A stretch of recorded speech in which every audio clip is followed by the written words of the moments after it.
এখানে মুক্তিযুদ্ধের ভাতা নিয়ে কাড়াকাড়ি হয়, কিন্তু মুক্তিযুদ্ধের শহীদদের স্মৃতি সংরক্ষণ করার কোনো আয়োজন নেই। এর চেয়ে জাতি হিসাবে আমাদের জন্য কলঙ্কের আর কি থাকতে পারে? পার্শ্ববর্তী দেশ হিসাবে ভারতকে বলতে চাই যে আপনারা বাংলাদেশের স্বাধীনতা সার্বভৌমত্বকে যদি এতটুকু সম্মান করতে না জানেন, তাহলে আপনাদের সঙ্গে কূটনৈতিক সম্পর্ক বাংলাদেশ রাখবে কিভাবে?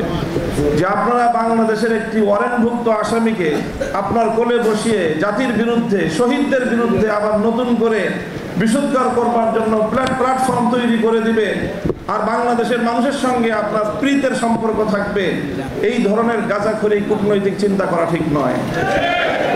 ৭১-এর মুক্তিযুদ্ধে যে বাংলাদেশের শাহাদাত বরণকারীদের যে সংখ্যা, এ নিয়ে যে ধূম্রজাল, এই তথ্য শুনলাম আজ প্রথম, যে গবেষণা করতে গিয়ে ২২,০০০ পর্যন্ত সংখ্যা বেরিয়েছিল।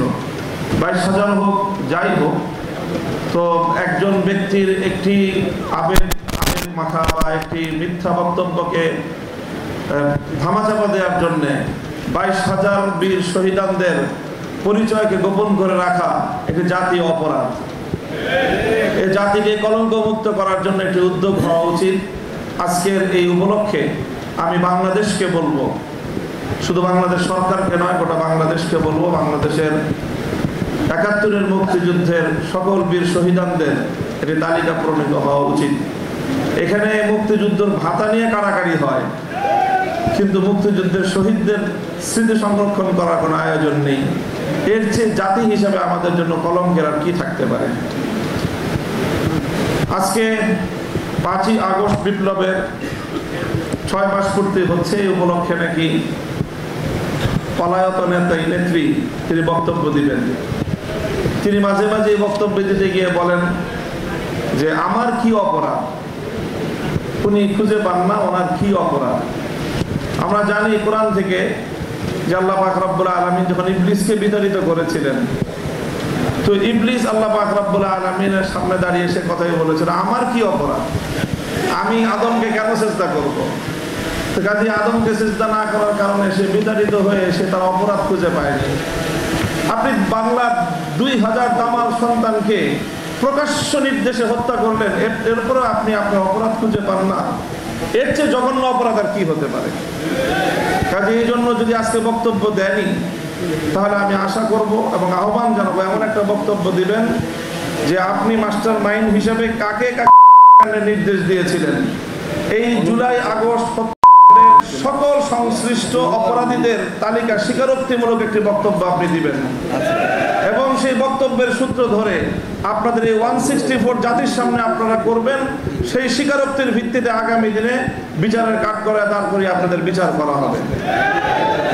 পার্শ্ববর্তী দেশ হিসাবে ভারতকে বলতে চাই যে আপনারা বাংলাদেশের স্বাধীনতা সার্বভৌমত্বকে যদি এতটুকু সম্মান করতে না জানেন, তাহলে আপনাদের সঙ্গে কূটনৈতিক সম্পর্ক বাংলাদেশ রাখবে কিভাবে? যে আপনারা বাংলাদেশের একটি ওয়ারেন্টভুক্ত আসামিকে আপনার কোলে বসিয়ে জাতির বিরুদ্ধে, শহীদদের বিরুদ্ধে আবার নতুন করে বিশুদ্ধকার করবার জন্য প্ল্যাটফর্ম তৈরি করে দিবে, আর বাংলাদেশের মানুষের সঙ্গে আপনার প্রীতের সম্পর্ক থাকবে, এই ধরনের গাঁজাখড়ি কূটনৈতিক চিন্তা করা ঠিক নয়। এই জন্য ভারতকেও বলবো, বাংলাদেশের মানুষের প্রতি শ্রদ্ধা প্রদর্শন করুন, দেশের জনগণের সঙ্গে সম্পর্ক তৈরি করুন। ওই পতিত আওয়ামী লীগ আর পতিত ফ্যাসিবাদের সঙ্গে সম্পর্ক রক্ষা করে বাংলাদেশের সঙ্গে আপনারা বন্ধুত্ব রক্ষা করতে পারবেন না।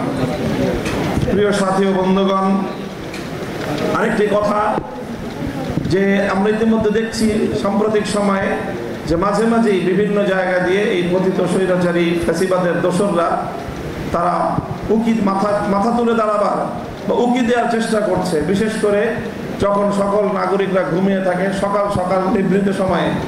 তো এই সময়ে আমি বাংলাদেশের সকল নামাজি মুসল্লিদেরকে বলবো যে ফজরের পরে সব ঘটনাগুলো ঘটতেছে। বাংলাদেশের 3.5 লক্ষ থেকে 4 লক্ষ মসজিদ আছে। এই মসজিদের মুসল্লিরা ফজরের পরে একটু অ্যালার্ট থাকবেন, যেন বাংলাদেশে কোনো দুষ্কৃতিকারী, কোনো পতিতের স্লোগান তুলে বাংলাদেশের মাঠে যেন নামতে না পারে। শহীদদের রক্তের সঙ্গে গাদ্দারি করবার কোনো সুযোগ কাউকে আমরা দিতে পারি না। বাংলাদেশে বিচার হতে হবে। এই যে বিচার হয় না 6 মাসে, তার তেমন কোনো অগ্রগতি নেই।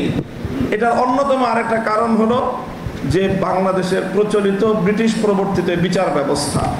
এই বিচার ব্যবস্থার যে দীর্ঘসূত্রিতা রয়েছে সেটার কিভাবে জবনিকাপাত ঘটানো যায়, আল্লাহর জমিনে কিভাবে সাম্য এবং ন্যায় বিচারের আল্লাহ প্রদত্ত আল কোরআনের বিচার ব্যবস্থা প্রতিষ্ঠা করা যায়, সে লক্ষ্যে আমাদেরকে এখন থেকে অগ্রসর হওয়া দরকার।